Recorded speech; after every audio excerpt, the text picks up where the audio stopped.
आज हम लोग वास्तविक संख्या के परिमेय और अपरिमेय संख्या पर आधारित प्रश्न को हल करने वाले हैं, जो हमारा टाइप 2 है। सबसे पहला सवाल हम लोग का है, एक परिमेय संख्या एवं एक अपरिमेय संख्या का गुणनफल कैसी संख्या होगा? तो वो एक हमेशा अपरिमेय होगा। इससे पहले हम लोग पढ़ चुके हैं। अब एक बात याद रखिएगा, जब भी एक अपरिमेय संख्या रहे, अपरिमेय संख्या रहे या इसके साथ परिमेय रहे,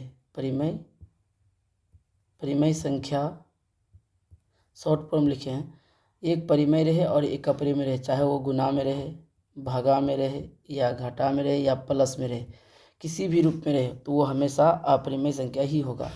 यहाँ पर आया है π/3 है, तो π/3 एक अपरिमेय संख्या है। अगला सवाल है 7 + 3√2 है, परिमेय है, अपरिमेय है, पूर्णांक है या भिन्न है? तो हमारा करेक्ट आंसर होगा अपरिमेय। क्यों?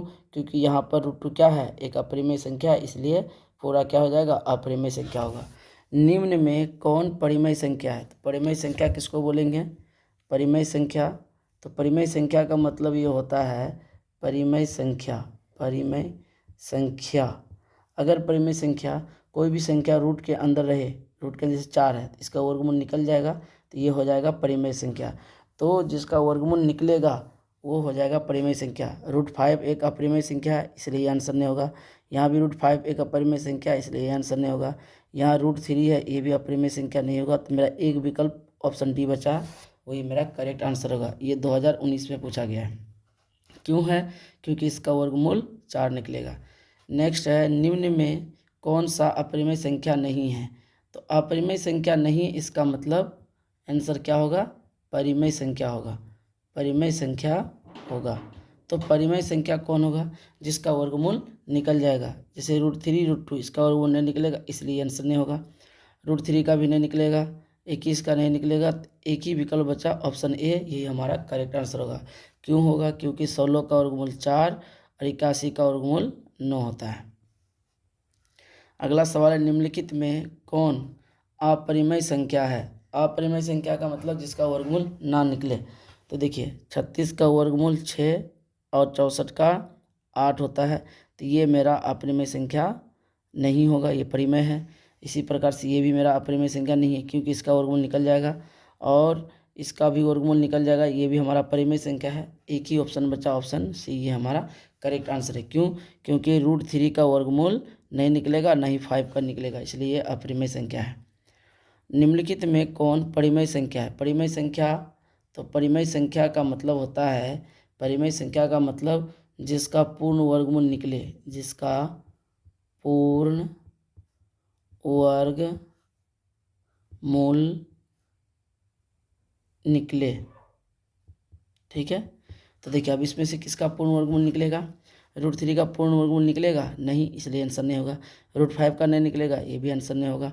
अब जैसे देखिए √6 का नहीं निकलेगा, तो ये भी नहीं होगा, तो हमारा ऑप्शन बी होगा। क्यों होगा? तो इसका हल देख लीजिए, जैसे यहाँ दिया है 2√2 अब बटे √2 कट जाएगा, सिर्फ 2 बचेगा, इसलिए हमारा ऑप्शन बी आंसर होगा। नेक्स्ट सवाल है, निम्नलिखित में कौन अपरिमेय संख्या नहीं है? अपरिमेय संख्या नहीं है मतलब आंसर क्या होगा? परिमेय संख्या, परिमेय संख्या। तो परिमेय संख्या मेरा कौन है? ये मेरा अपरिमेय संख्या है, ये भी मेरा अपरिमेय संख्या है। √3/7 ये भी अपरिमेय संख्या है। एक ही ऑप्शन बचा डी, और यही मेरा आंसर होगा। नेक्स्ट सवाल दिया गया है कि इतना है परिमेय संख्या, पूर्णांक या अपरिमेय संख्या?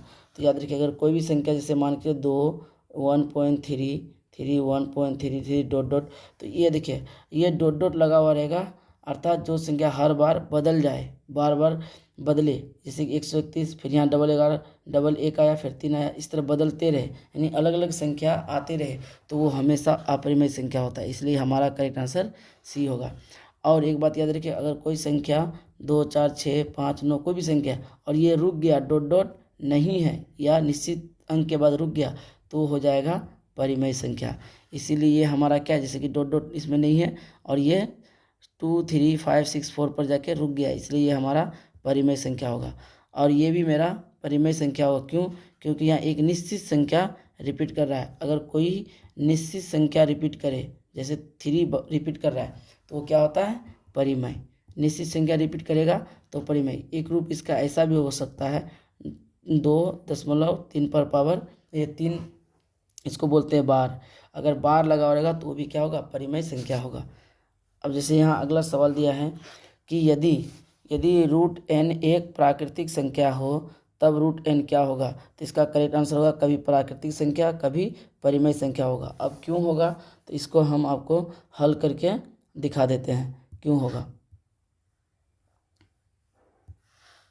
जैसे रूट n एक प्राकृतिक संख्या बोला, n का मान हम कुछ भी ले सकते, 1 2 3 4 5, ठीक है। तो n का मान क्या बोल रहा है? एक प्राकृतिक संख्या, तो प्राकृतिक संख्या कुछ भी ले सकते हैं। रूट n निकालिए, रूट n। यदि n के जगह हम 1 रखें तो मान 1 आता है। यदि n के जगह 2 रखें तो मेरा रूट 2 ही आएगा। यदि n के जगह रूट 3 रखें तो हमारा रूट 3 आएगा। n के जगह रूट 4 रखें तो 2 आएगा। तो देखिए जब हम 4 मान बैठाए, इसके आगे और भी मान लीजिएगा, तो क्या एक क्या है? प्राकृतिक संख्या है। 2 क्या है? अपरिमेय संख्या है, शॉर्ट में लिखते हैं। ये भी क्या है? अपरिमेय संख्या, बट ये क्या है? प्राकृतिक संख्या है। तो इससे हमको क्या पता चलता है? अगर रूट n, अगर n का मान प्राकृतिक संख्या है और रूट n का जो मान निकालेंगे तो वो प्राकृतिक भी आ सकता है और अपरिमेय भी आ सकता है। इसलिए ऑप्शन डी हमारा सही आंसर होगा। संख्या रेखा पर प्रत्येक बिंदु प्रदर्शित करता है। ये संख्या रेखा है, ये 0, ये -1, ये +1 +2 +3, इधर -1 -2। तो ये देखिए इस संख्या रेखा पर ये है आपका प्राकृतिक संख्या है, ये आपका पूर्णांक है, ठीक है। और इस पर हम लोग अपरिमेय संख्या भी दर्शा सकते हैं और परिमेय संख्या भी दर्शा सकते हैं। इसका मतलब ये हुआ कि वास्तविक संख्या पर यानी संख्या रेखा पर प्रत्येक बिंदु क्या प्रदर्शित करता है? वास्तविक संख्या को प्रदर्शित करता है। क्यों करता है? क्योंकि वास्तविक संख्या क्या कहते हैं? किसको कहते हैं? परिमेय संख्या, अपरिमेय संख्या, उसके बाद पूर्णांक, धन पूर्णांक, प्राकृतिक, सभी जो है ये वास्तविक संख्या का ही क्या है? अंग है, अर्थात वास्तविक संख्या के अंदर आता है। आपको यहाँ याद रखना है कि संख्या रेखा पर प्रत्येक बिंदु प्रदर्शित किसको करता है? तो वास्तविक संख्या को करता है। क्या सभी वास्तविक संख्या एक परिमेय संख्या हो सकती है? नहीं, सभी वास्तविक संख्या एक परिमेय संख्या नहीं होगा। क्यों नहीं होगा? क्योंकि वास्तविक संख्या के अंतर्गत क्या क्या आता है? आपका परिमेय भी आता है, आपका अपरिमेय भी आता है, आपका प्राकृतिक भी आता है, आपके पूर्णांक भी आता है। तो देखिए वास्तविक संख्या अलग अलग प्रकार का होता है, लेकिन ये क्या कह रहा है कि सभी वास्तविक संख्या सिर्फ परिमेय होता है, तो सभी परिमेय तो नहीं होगा, अपरिमेय भी होगा, प्राकृतिक भी होगा, पूर्णांक भी होगा। इसलिए हमारा आंसर ये सही होगा। अगला सवाल कहता है कि √12 का परिमेयकरण गुणांक क्या होगा? इसको जल्दी बनाना है तो हम √12 में क्या गुना करें जो पूर्ण वर्गमूल निकल जाए, जैसे 12 या 36, तो √3 गुना करेंगे तो ये वर्गमूल इसका निकल जाएगा। इसलिए मेरा ये करेक्ट आंसर है। लेकिन इसको बना के अगर सॉल्व करना है तो कैसे करेंगे? √12 आप रहने दीजिए, इसको टुकड़ा करेंगे तो क्या होगा? 4 × 3, तो 4 का वर्गमूल 2, 3 का वर्गमूल नहीं निकलेगा, √3। तो जो रूट के अंदर रह जाता है वही उसका क्या होता है? गुणांक होता है। तो इसलिए हमारा करेक्ट आंसर √3 होगा। अब आते हैं निम्नलिखित में कौन सबसे छोटी प्राकृतिक संख्या है? तो प्राकृतिक संख्या गिनती की संख्या यानी 1 2 3 4 डॉट डॉट डॉट डॉट करके आगे और भी जाएगा। तो सबसे छोटा कौन है? 1। इसलिए हमारा आंसर होगा ऑप्शन सी। नेक्स्ट है प्रत्येक परिमेय संख्या होती है। प्रत्येक परिमेय संख्या एक प्राकृतिक संख्या होती है, प्रत्येक परिमेय संख्या नहीं। ये जरूरी नहीं कि प्रत्येक परिमेय संख्या एक प्राकृतिक संख्या। क्यों? जैसे 3/5 है, तो बताइए ये क्या प्राकृतिक संख्या है? नहीं, ये क्या है? एक भिन्न है। तो ये क्या है? एक भिन्न है, ठीक है। ये प्राकृतिक संख्या नहीं है, इसलिए ऑप्शन सही नहीं होगा। एक पूर्ण संख्या होगा? नहीं, ये एक पूर्ण संख्या है, नहीं है। पूर्णांक होगा? ये भी नहीं होगा। तो हमारा करेक्ट होगा एक वास्तविक संख्या। प्रत्येक परिमेय संख्या एक वास्तविक संख्या। वास्तविक संख्या के अंदर परिमेय भी आता है, अपरिमेय भी आता है और क्या कहता है? भिन्न भी आता है, ठीक है। तो एक परिमेय संख्या और एक अपरिमेय संख्या का योग कैसी संख्या होगा? हम पहले ही आपको बता दिए हैं। अगर एक परिमेय संख्या रहे और एक अपरिमेय संख्या रहे तो उसका जोड़ के गुना कहे, जोड़ कहे, घटा कहे या फिर भागा कहे, कुछ भी कहे, वो हमेशा अपरिमेय संख्या होगा। नेक्स्ट सवाल हमारा है कि दो अपरिमेय संख्याओं को इतना का गुणनफल क्या होगा। दो अपरिमेय संख्या, अब इतना का गुणनफल मान के चलिए हमारे पास दिया है √3 + √5 और इंटू 3 - √5। तो हम इसको देख रहे हैं a + b into a - b के रूप में है और इसका फॉर्मूला होता है a² - b², अर्थात हम लिख सकते हैं 3 का स्क्वायर माइनस √5 का स्क्वायर। 3 का स्क्वायर 9 होता है, √5 का स्क्वायर 5, तो 9 में से 5 गया 4 और 4 क्या है, एक प्राकृतिक संख्या है, इसलिए हमारा आंसर क्या होगा, ये हमारा करेक्ट आंसर होगा परिमेय संख्या।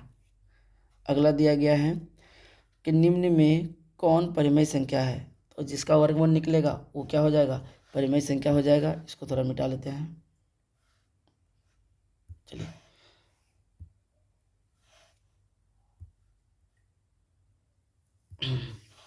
जैसे हमको दिया गया है ऑप्शन ए, क्या है ऑप्शन ए में क्या दिया गया है 64 + 36 √अंडर। अगर इसका वर्गमूल निकल गया तो परिमेय और नहीं निकला तो अपरिमेय। 6 और 4 10 का 0 हाथ में रहा, 1 3 और 1 4, 4 और 6 10, 10 का वर्गमूल होता है 100 का वर्गमूल होता है 10, तो मेरा करेक्ट आंसर क्या हो जाएगा, ये मेरा वर्गमूल निकल गया, इसीलिए ये परिमेय संख्या है।